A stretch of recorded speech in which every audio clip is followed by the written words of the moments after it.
25,000 men against 50,000, 1 to 2 odds. And the smaller side won. This isn't Hollywood, this is history. The Battle of Dara, 530 AD, one of the most miraculous victories of all time, and the man who made it happen was only 25 years old.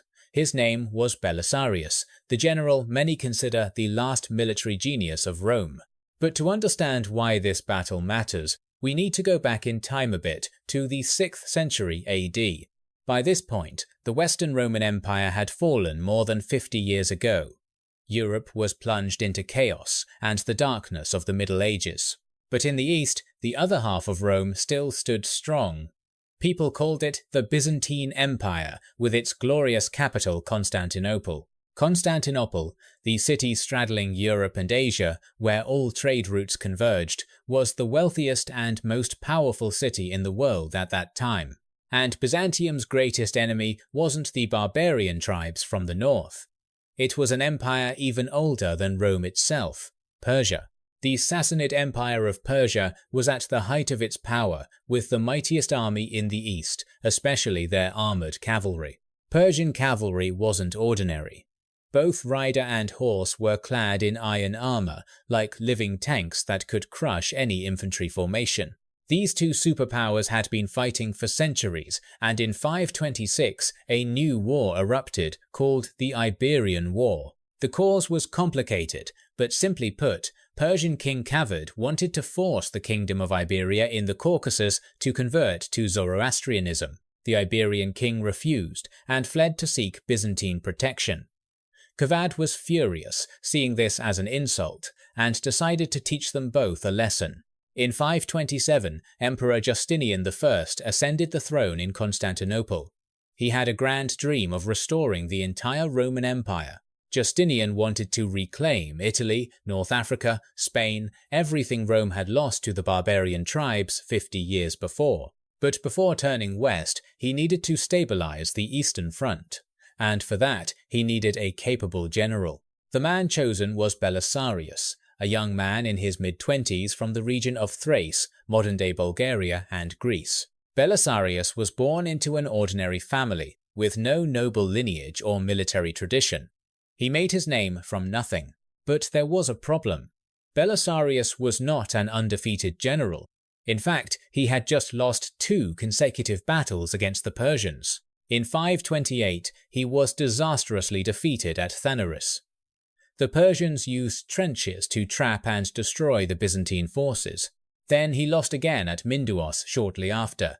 2 consecutive defeats. His career was on the brink of total collapse. Many at court demanded a different general. They said Belisarius was too young, too inexperienced, incapable of facing the Persians. So why did Justinian still trust him with command? Perhaps the emperor saw what others couldn't, the potential of a genius. Or perhaps Justinian knew that Belisarius had learned from his failures. A general who knows defeat will know how to avoid it. And now, in 529, Persian King Kavod decided to end the war once and for all with a decisive blow. He dispatched 40,000 troops toward the city of Dara, Byzantium's most important frontier fortress in Mesopotamia near the Syrian border. Dara had been built by Emperor Anastasius just decades earlier, specifically to block Persian invasions into Byzantine territory. If Dara fell, the gateway to the empire would be wide open. Byzantium would lose the entire eastern frontier, and Constantinople itself would be threatened. Justinian sent Belisarius back to the front with 25,000 men. Accompanying him was Hermogenes, a senior diplomatic official from the court. Hermogenes wasn't sent to command, but to negotiate if needed. Justinian hoped for a diplomatic solution, but prepared for war. 25,000 against 40,000. And when the Persians received 10,000 reinforcements from Nisibis, the odds became 1 to 2. Any other general would have stayed behind the walls and waited for reinforcements. But Belisarius wasn't ordinary. He decided to go out and fight. This decision sounds insane. Why abandon the defensive advantage of city walls to fight an army twice your size in the open? But Belisarius had his reasons. He knew that if they just defended, the Persians would besiege and starve them. The only way to win was to fight on his terms. So how did Belisarius win with half the numbers? The answer lies in something surprisingly simple. Trenches. He ordered his soldiers to dig a complex trench system right in front of Dara's gates. Trenches wide enough that horses couldn't jump across. The interesting thing is, he learned this tactic from the Persians themselves, from his defeat at Thanuris 2 years earlier. Failure became an invaluable lesson. At Thanuris, the Persians had used trenches to break the Byzantine cavalry charge. Now Belisarius would use their own tactic against them. The trench system was designed in an inverted V shape. The center recessed backward, the two wings jutting forward, with bridges at strategic positions. The design had a clear purpose. It would split any Persian attack into smaller parts, allowing the Byzantines to destroy them piece by piece. At the center, behind the trenches, Belisarius placed his infantry. These were his weakest troops, soldiers not particularly reliable in direct combat. But with trenches in front and city walls behind, with archers providing cover, they just needed to hold their ground. No one could touch them. On both flanks were Byzantine cavalry, protected by the forward-jutting trench sections. These were Belisarius's main striking force. The left flank was commanded by Buzes, the right by John the Armenian, a close friend and trusted lieutenant since Belisarius's youth. But the real secret weapon was 600 Hunnic cavalry, split into two groups of 300, positioned to quickly support either flank. The Huns, nomadic warriors from the steppes, had once terrorized all of Europe under Attila. Now they served as Byzantine mercenaries. 600 sounds small, but Hunnic cavalry had mobility and mounted archery skills that no other army could match. And there was one more unit. Faras, with his Herulian cavalry, was hidden behind a hill on the left flank. No Persian could see them. The Heruli were also a barbarian tribe who had sacked Athens 200 years before. But now they were Byzantine allies, and Faras was one of their best. This was Belisarius's ace in the hole. When the Persians attacked the left flank, thinking they were winning, Faras would appear from behind and ambush them. Finally, Belisarius kept 1,500 Bucellarii, his personal elite cavalry, as a reserve force at the center. The Bucellarii weren't imperial soldiers, they were Belisarius's own men, recruited and paid from his personal funds. They were absolutely loyal to him. Each Bucellarius was equipped with heavy armor, a long sword, a lance, and a bow. They could fight as heavy cavalry or horse archers, depending on the situation. On the Persian side, General Perozes arrayed his army in two dense lines before Dara. He was confident with his 2-to-1 numerical advantage. He looked at the small Byzantine army across the trenches and thought victory would be easy. A fatal mistake he would soon realize. The Persian center consisted of infantry with archers and spearmen. The flanks were heavy armored cavalry, including the legendary Immortals. The left flank was commanded by Baresmanas, a veteran general. The right by Pityaxes, with the elite Immortals under his command. The Immortals were Persia's most elite unit, with a history stretching back over 1,000 years to the ancient Achaemenid Empire. They always maintained exactly 10,000 men. Whenever one died or was wounded, another immediately took his place.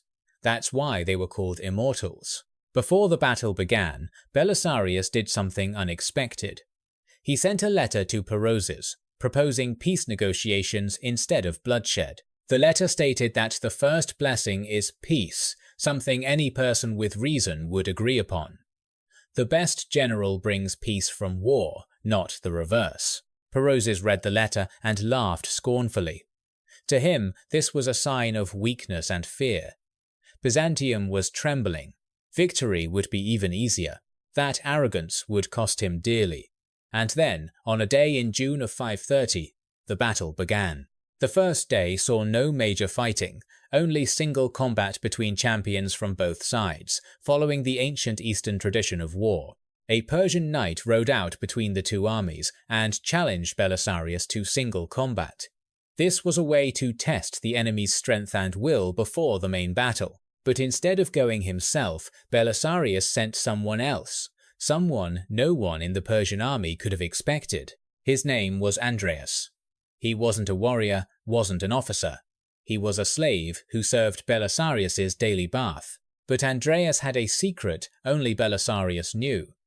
For years, he had been secretly training in combat with the Bucellarii. And now, after years of practice in the shadows, it was time for Andreas to prove himself before both armies and the entire world. Andreas rode out to the battlefield, facing the Persian champion. The Persians laughed mockingly when they saw their opponent was just a bath slave. The two charged at each other. Swords clashed. And in a flash, the Persian champion fell from his horse, dead with a stab wound through his chest. The Byzantine army erupted in cheers. A bath slave had just killed an elite Persian warrior. The impossible had just happened before everyone's eyes. The Persians were furious. Another champion rode out to avenge his comrade. He swore to kill Andreas and restore Persian honor, but the result was the same. Andreas killed the second opponent too. 2 Persian champions fell in one day at the hands of a bath attendant. That night, the Persians withdrew to their camp with severely damaged morale. Andreas became a living legend in the Byzantine army. The second day of battle began as the sun rose high. Overnight, 10,000 Persian reinforcements from Nisibis had arrived to strengthen Perozes. Now Perozes had 50,000 troops total, double Belisarius's force. He was certain victory was in his grasp. The temperature that day was estimated at around 45 degrees Celsius. The sun blazed mercilessly over the Mesopotamian desert. Perfect conditions for a bloody battle. The morning began with volleys of arrows from both sides. Thousands of arrows darkened the sky for a moment. Persian archers fired first, but quickly ran out of arrows. Meanwhile, Byzantine archers on the walls still had plenty of ammunition. Perozes decided not to wait any longer. Prolonging the battle only helped Byzantium. He ordered an immediate all-out attack. The Persian left flank under Baresmanas received orders to attack the Byzantine right. Thousands of armoured cavalry began moving like a tidal wave. Persian cavalry crossed the trenches via the bridges and attacked fiercely. John's Byzantine cavalry was pushed back gradually.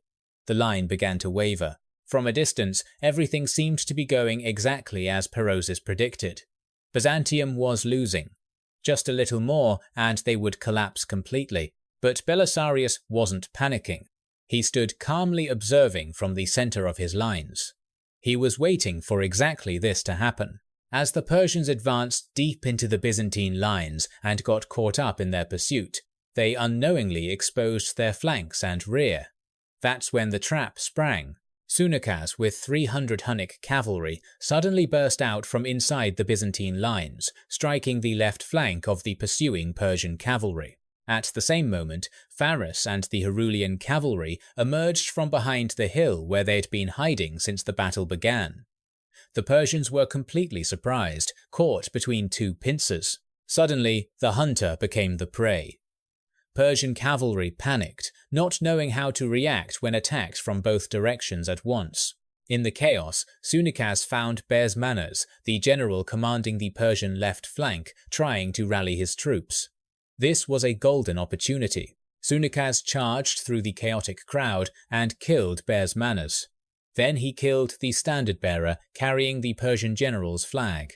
When the flag fell and word spread that their general was dead, the Persian left flank collapsed completely. 3,000 dead. The rest scattered in retreat. Perozes watched the horrifying scene from afar.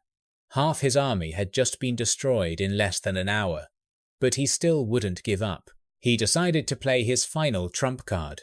The legendary Immortals would attack the Byzantine left flank with all remaining strength. Persian heavy cavalry charged forward like a flood of steel. These were the most elite warriors, best equipped, most skilled in combat. They swept across the trenches, pushing back Bucellaries' Byzantine cavalry. This time, the situation seemed far more serious than the first attack. The Immortals weren't ordinary soldiers.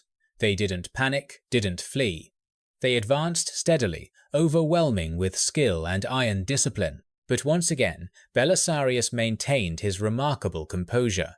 He knew exactly what to do and when to do it. He ordered his final reserve into action. 1,500 of his personal Bucellarii elite charged straight into the middle of the Immortals formation. The strike was like a knife through butter. The Bucellarii split the Immortal army in two, preventing them from coordinating with each other. Half the Immortals continued pursuing the retreating Byzantine cavalry, unaware that their comrades behind had been completely isolated. The other half was trapped between the Bucellarii and the Byzantine lines. No way forward, no way back. Surrounded on all sides. The Hunnic cavalry appeared once again at the critical moment, attacking the flanks of the isolated Immortals. Their arrows rained down like a storm. 5,000 Persians fell on the right flank, including many of the most elite Immortals. A disaster for the supposedly invincible army.